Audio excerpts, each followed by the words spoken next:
Let's start from the beginning of the end. Welcome back to another episode of NDC, where we talk about news, discussions, countdowns, and more type of various game series. So Kingdom Hearts Key has ended, which you probably already know by now. We are going to discuss the lore of this ending and how it relates to Unchained Key, back cover, and to the series. First, I would like to thank Everglow for translating Kingdom Hearts Key. I am a fan of KH Insider's work, however, I like Everglow's work personally. First and foremost, we begin where we left off in the last update, the conversation between Master Ava and Luxu. We know he has Xehanort's Keyblade, and is the first one to wield it. Leah Pardus recites some lines from the Lost Page, one including, "When the traitor strikes, the bell will toll." It also says something about the traitor hiding in secrecy, and that you won't expect who the traitor will be. It just so happens when Ava strikes Luxu, the bell tolled. So, a crazy theory. Ava is the traitor from the Lost Page without even realizing it. Sure, she might not be a traitor to the protagonists, but what about everyone else? Ava is building her team of dandelions, who will rebirth the world after the Keyblade War. She has kept this a secret from every other foretellers. Why? Because maybe they'll find it traitorous and try to end the dandelions. Probably the Master of Masters would agree too. Anyway, with the bell toll begins the fated Keyblade War. Scold returns to the dandelions, and just as you begin to regroup with your union, Dark Chirithy interrupts. Dark Chirithy reveals that guilting, an in-game feature to make your cards stronger, is actually a form of using the darkness. Darkness to collect Lux, aka light. Darkness and light. We'll get back to that. The power bangle you receive from Chirithy in-game, if we rewatch it, it seems Dark Chirithy disguised himself as your Chirithy. He was the one to give you the power bangle, which enables guilting. It was a trap all along.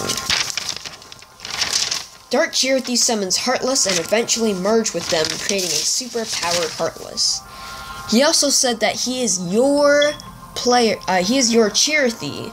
Every player has a light and dark Chirithy. The Chirithy you're familiar with is a spirit that Dark Chirithy calls, and Dark Chirithy calls himself a nightmare, which parallels with Dream Drop Distance's Dream Eaters. And we know the Chirithys are Dream Eaters. So, upon defeat, Dark Chirithy says his connection to the player has been severed, and that he will meet you again in another dream.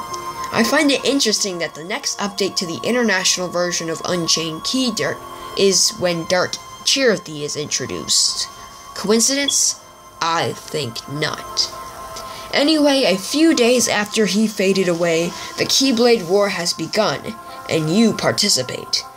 You fight all the foretellers except the one you chose. Most of them just fight you, say you're strong, and then leave. Even Ava. Except Aced and Ira. They interrupt each other's fights and settle something they've had a long time coming. Throughout Key and what we see of back cover, it seems these two have a grudge against each other of some kind. After you fight each master, hearts fly up to Kingdom Hearts and Keyblades rain down. This represents the Keyblade wielders dying, and their hearts flying up to Kingdom Hearts. After fighting all of the foretellers, the player thinks he is now dying. After all, he did fight 4 Keyblade Masters. Your Chirithy comes, and here's where people get confused. Here's what I think. Chirithy shines that light on you. He's bringing you to the dandelions to save your life. The player sees Scold and Ephemer, who was missing forever. It seems Scold has found Ephemer, and the 3 of them were transferred to the Unchained Key realm together, where the dandelions are, and they are safe. So that's it for the final episode, but some fans are left with the question, what was the Keyblade in the Keyblade War? Well, here's what I kind of think. You know when Dark Chirithy said that guilting, which is a form of darkness, remember, is used to collect lux, aka light, darkness to collect light.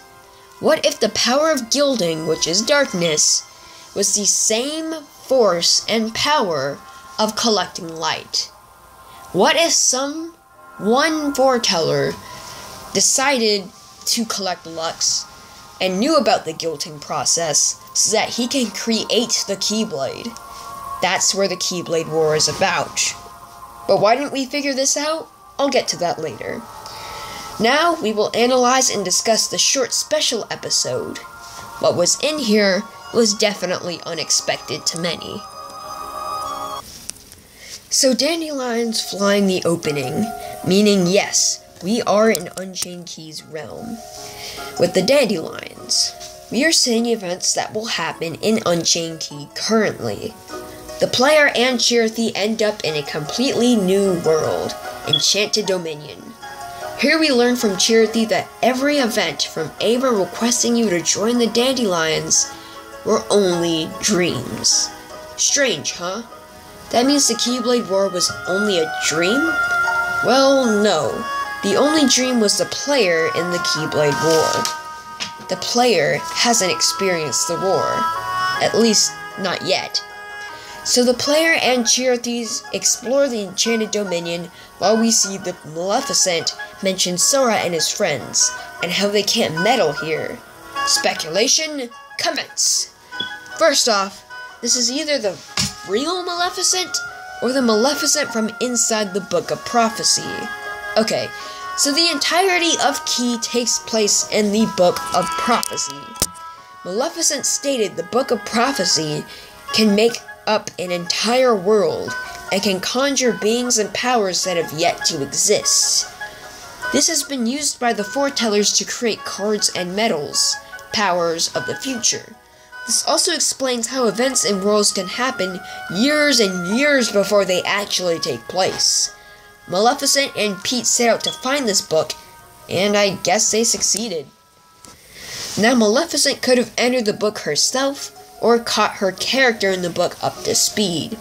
Maleficent said herself that the book is similar to Jiminy's journal in Recoded, so really any which one can happen. Now the only part I can't figure out is why the player is sleeping in Enchanted Dominion, and why the player is going through Enchanted Dominion if he's in the Unchained Key realm. That wasn't in the player's memory. At least, we think. Perhaps we'll figure out why in Unchained Key. It was also recently revealed that Ventus will play a major role in Unchained Key.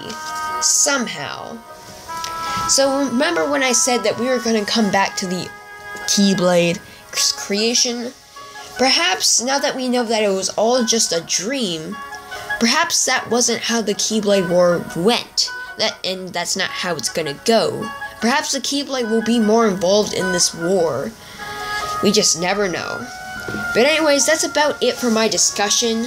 I know I didn't go as in-depth as other people might have, but this is really just a discussion, not an analysis or anything about that.